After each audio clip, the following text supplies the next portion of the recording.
are back mga kada. At napansin nyo ba na minsan kahit magkakasama po tayo, parang ang layo pa rin tayo sa isa't isa.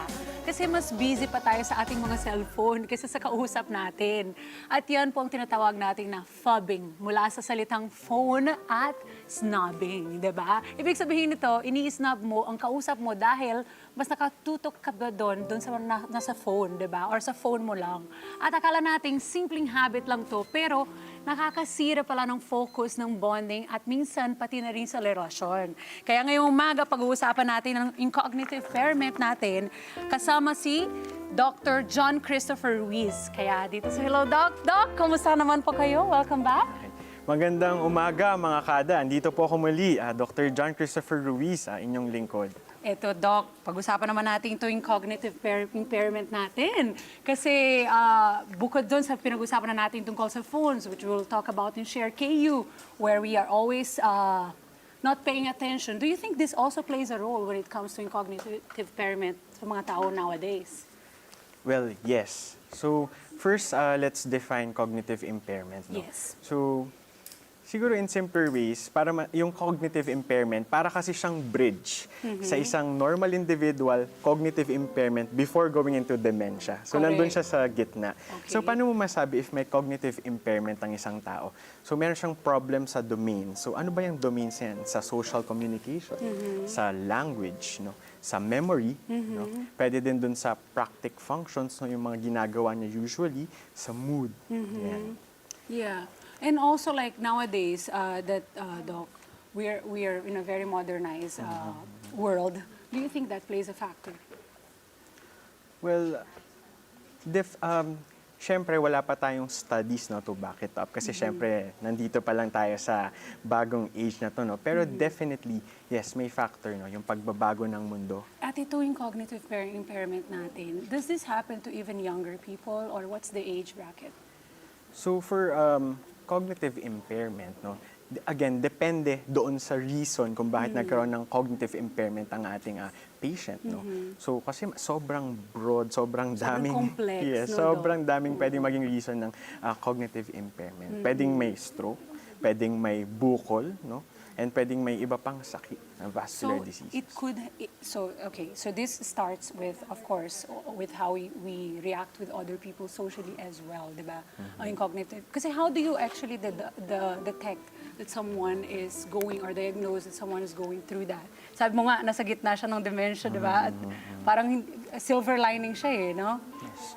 So, meron po kasing mga formal testing no, na pwedeng gawin ng isang doctor to diagnose kung anong level na siya ng cognitive impairment. And meron ding mga red flags na pwede namang bantay na, baka magkaka-dementia na to. So, yun, pwede natin tignan yung aspects na yun. So ano yung mga karaniwan sintomas or patandaan na dapat bantayan natin at mga pamilya natin? Alright. So, if for red flags, no, siguro yung sa memory. So, yan, Memory number very one. common.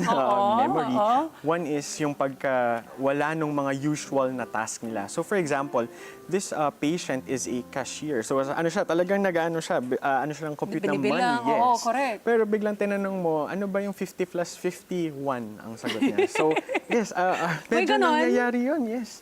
So, yun, Okay. medyo red flags yun. And sometimes, nawawala sila sa sarili nilang bahay. Naliligaw sila, hindi sila makabalik sa house nila. Yan yung malala na. Yes, Doc, yes. diba? Pagdating That's sa mga dementia ganyan. na, yes. That's dementia na. And ang dementia po, like, tayo naman, medyo sanay tayo marinig yung dementia sa mga mas matatanda po sa atin. Is this happening to younger people as well? It may happen po sa younger individuals. No? Okay. Again, depende dun sa reason kung bakit nagkaroon ng cognitive impairment or dementia yung isang individual. Paano natin malalaman kung normal lang ang pagkakalimot natin or may mas malalim na problema? Kasi sometimes, binabrush off natin, Doc, yung parang, kalimutin kasi ako eh. Di ba? Ang dami nating naririnig ganyan. So, again, siguro mas makikita mo na significant talaga no, yung memory problem kapag yung usual task or yung usual na ginagawa or yung practic functions, ibig sabihin pati yung pagligo, nakalimutan niya paano mag-shampoo. Ay. Sobrang simple lang na, di ba? Nakalimutan niyang paano gamitin yung kutsara. So yun, red flag, yun yung mga ganun. Pero yung minsan nakalimutan mo lang yung susi mo, ay hindi ko Yan yung nalock mga yung normal bahay. lang. Yun, So, normal. wag po kayong Yes. mahalala kung mamaya may mga nakalimutan nyo. Ay, dementia na yan agad. Hindi po. Hindi pa. Ano ang mga posibleng sanghi or risk factors ng cognitive impairment, Doc? Alright. So para sa risk factors po no, ng cognitive impairment, meron actually tayong society for that, no? Alzheimer's Disease Association of the Philippines. Nilist nila yan. So for vascular dementia, meron tayong cholesterol, elevated cholesterol, pag smoking, no, alcohol po, intake, pollution is Even one. pollution. Yes. Actually yung hearing loss and visual impairment, pag hindi mo siya pina-check up, meron ng studies na relate siya to dementia. Ay, wow. So lahat yun dapat talaga kino-consider po natin. Ito mga to na pinag-usapan natin, Doc, are they avoidable? Yeah, well, there are modifiable risk factors such as yung smoking, so alcohol. So tigil na natin yung mga yan, no? Madami namang mga like, pollution, siguro pwede naman natin gawan ng paraan yung mga Oo. ganyan. Or like, is there a way that people could actually stay healthier and even if that's on their genes na baka Sorry, may mga actually activities yung na pwedeng pag-exercise din pala, Yan. kailangan din yun. Yes, Oo. exercise is also needed no, para sa mga patients natin. And syempre, consult pa din with our doctors. No? So, since na-mention mo na, kailan ba dapat magpakonsulta sa doktor at ano yung mga tests na or evaluation na sinasagawa sa mga ganitong bagay? Okay, so meron tayong mga testing na by formality, yung mga paper like MOCAP, MMSE, yun yung parang may mga i-check kung kaya mo bang gawin yung certain activities. Pero meron ding mga diagnostic test no, na usual, kunya mga usual na sakit na pwedeng mag-cause ng dementia. Pwede ngang may bukol, may mass, or may stroke. So with an MRI, makikita po yun, and even blood test, no, and cerebrospinal fluid analysis. Pwedeng kumuha ng test. Ito, Doc, mapupunta na tayo dito sa fake or fact na part. Pero meron pa ako mga tanong sa iyo. Kasi Okay. talagang curious ako tungkol sa cognitive impairment natin. Lahat ba ng tao ay susceptible to getting cognitive impairment in their lifetime? Sa tingin mo? If lahat nung yung na-mention ko before na risk factors, no, nandun at Bukod sa talaga, and vices. frequent na traumatic brain injury is also one. Brain so yung mga, injuries, yung mga madalas na nauuntog. O yung mga nag-sports kasi Yes. sometimes that happens to them. May studies po to back it up na talagang tumataas yung dementia rate. So kung lahat yon ay mas madalas na encounter nung isang individual and wala siyang ginagawang consult or medication for that disease, talagang mas mataas yung chance na magkaroon po siya ng dementia. And then, is this highly genetic? Or hereditary, like people like to say? Well, meron pa din pong genetic basis, yes. So, may studies naman for the genes no, na nagaano ng dementia. No? Pero meron din kasing environmental na yun yung mga I believe a minention. lot about the environment. I think, at the end of the day, yes, nandun na yun sa genes natin. It's a very small percentage. It's prone to responding ugly to how you live your life. Kaya importante talaga how we actually manage our lifetime, no? Yes. Kaya, Doc, kanina, kahit medyo iba ang pag-intro ko sa'yo, tinanong pa rin kita about the cell phone and the gadgets. Kasi Yes. sometimes, no, that might also cause people kind of like not being focused on one thing and cognitive impairment could happen to them in their lifetime as well. Pero ito, Doc, sa party na to, may mga fake and fact tayo na ibibigay sa iyo at ikaw po ng mga statements na dito na kayo po magsabi sa amin kung totoo ba ito or hindi. Alam ko sanay ka na dito. Ilang beses na tayo nag-uusap. Magpa-fobbing muna. Hindi mo na ako sasagot. Huwag mo akong ifaba. Joke. Sa next segment na yan. Ito naman, Doc, first statement, ang mga taong may cognitive impairment ay agad na nagkakaroon ng dementia. Okay. Ready ako ngayon. Oh, ready. This is fake. Okay, fake po. So again, sorry, can you repeat the question Yeah, again? if Sorry. people, ang taong may cognitive impairment ay agad-agad nagkakaroon ng dementia.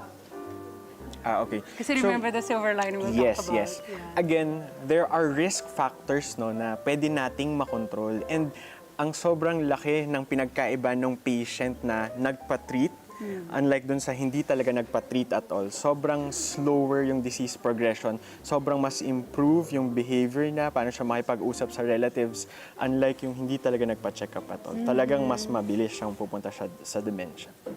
I believe that. I can see that. And I'll ask you questions about dementia after this fake or fact na part. Okay, ito.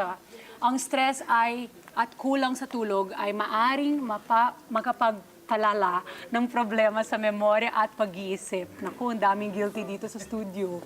Nag-react na. Alright. So, kulang sa tulog at stress, Doc. Okay. So, again, fake po ito, no?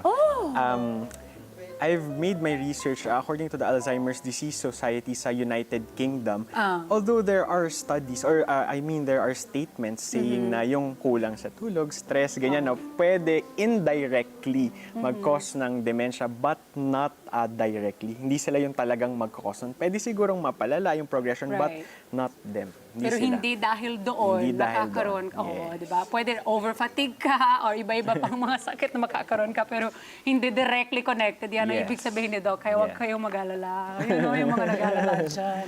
Ito naman statement 3 natin. Wala ka nang magagawa kung may cognitive impairment ka na. So, fake. Fake. Okay. Siyempre, So, may pag-asa. Siyempre, fake kasi andito nga po tayo, yung team ng doctors natin and also the caregivers po, na hindi lang doctors, pati yung relatives, lahat po tayo tutulong para pagalingin ng ating patient. No? Hindi lang siya sa gamot. It's how you take care of your patient, no? Kung paano siya yung safety niya, i-ensure mo, ganyan. Kaya ito na, may mga gamot ba or treatment. Ito hindi na siya fake or fact. Alright, okay. Ito na ano talaga tayo. Kasi nga, baka mamaya may mga tao na nanonood sa atin na sinasabi nila, ipa-check up na po tayo. Mommy, daddy, or lolo at lola. Kasi minsan nangyayari po talaga sa pamilya natin. At yan ang pinakamahirap. Minsan ayaw po nila ipa-check. Diba, Doc? Kaya may mga gamot at treatment ba na maaaring makakatulong po dito sa mga ganitong kondisyon? And ano po ito? Okay. So, let me be clear. Up to date, wala pa ring treatment dun sa dementia per se. But meron ng medications na pwedeng mag-slow ng disease progression. So, yun yung sobrang laki no, ng difference talaga ng mga patients na nagpa-check up at na-startan ng gamot na napabagal ang dementia compared dun sa mga 50s or 60s na hindi na-startan, talagang full-blown na may dementia talaga sila. So, meron namang treatment to slow the disease progression. So so far we can just manage it. Yes. Wala siyang cure. Wala siyang cure pa. Yan as ang, of this is the reason why this is so important to talk about. Kasi, yes, we're talking about the problem. We're talking about, do we have it? Do we don't? Who has it? How can we diagnose it? But, ang gusto ko rin paalala sa mga tao, Doc, at sana po kayo magsabi dito, gaano kalala po ang dementia? Para alam ng isang tao na if ever they have to go through it, di ba? Para hindi sila pagdadaanan yan, magpa-check up muna. Gaano po kalala ang dementia? Sa totoo lang, yung kasing may dementia, hindi niya na maalala kung ano yung nangyayari. Pero ang mainly naapektuhan, yung mga kasama Nasa niya sa bahay. As in, lahat kayo doon. Kasi para kayo talagang may alagain na nawawala yung patient. Can you just imagine that? You have a father, for example. Siyempre, love mo yung parents mo. Tapos one day, biglang di mo na lang sila makita. Yung pala, naliligaw sa bakuran nyo. So, sobrang importante po niyan kasi mahalaga yung mga family members. Diba? Napaka-importante, Doc. Kaya I wanted to talk about it. Kasi like people don't realize na hindi yan lang para doon sa patient Yes. Para sa mga tao na nag-aalaga sa kanya. Yes, Yun yung yes. pinaka talagang magiging hurdle nila sa buhay. Kaya ito naman, ano ang mga paraan para mapigilan or mapabagal ang paglala ng cognitive impairment? Well, so yung medyo nasagot ko na to kanina, Yeah. yung mga risk factors. So talagang i-avoid natin yan and also magpa-consult talaga sa doctor. Oo, wala Kasi manageable lang siya Hindi naman siya, wala siyang cure, di ba? At ito na lang, anong maaring gawin ng mga caregivers para mas maayos po yung mahalaga nilang mga mahal sa buhay na may cognitive impairment? Kaya pinag-usapan natin dito, di ba, yung gaano kahirap, Doc? Kaya anong dapat nilang gawin?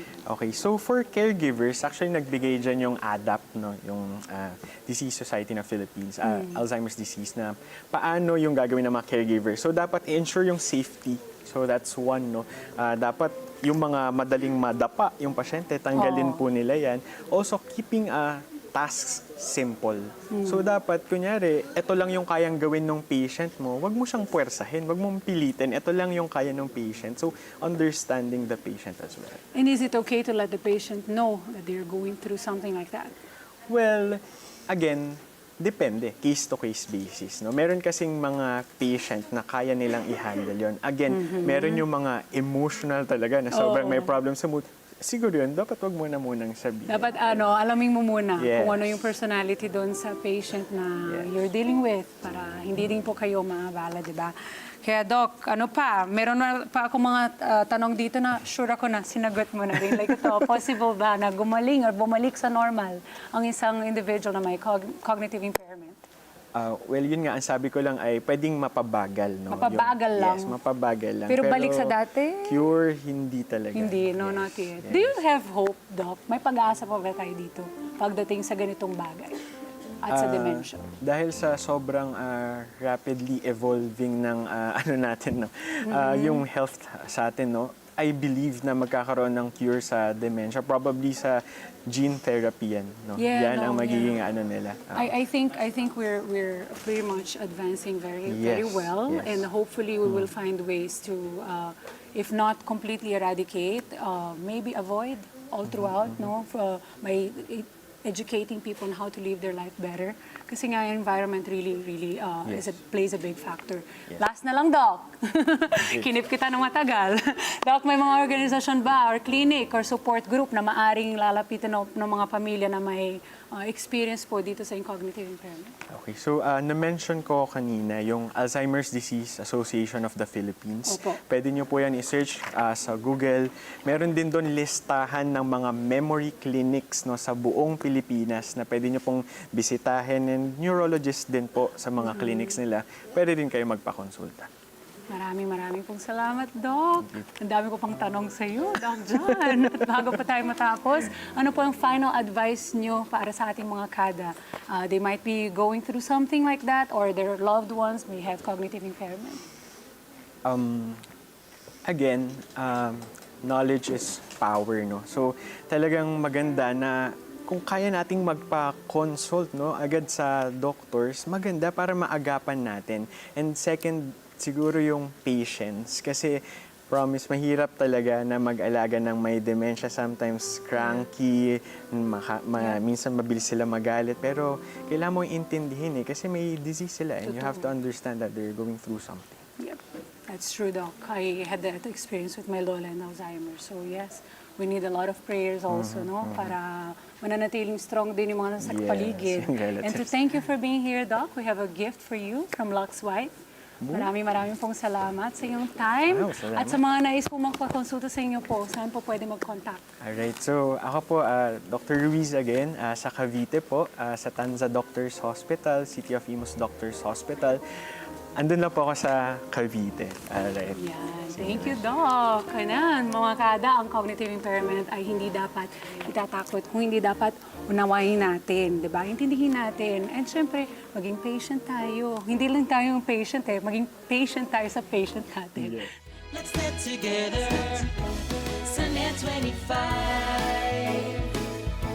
Sunday 25.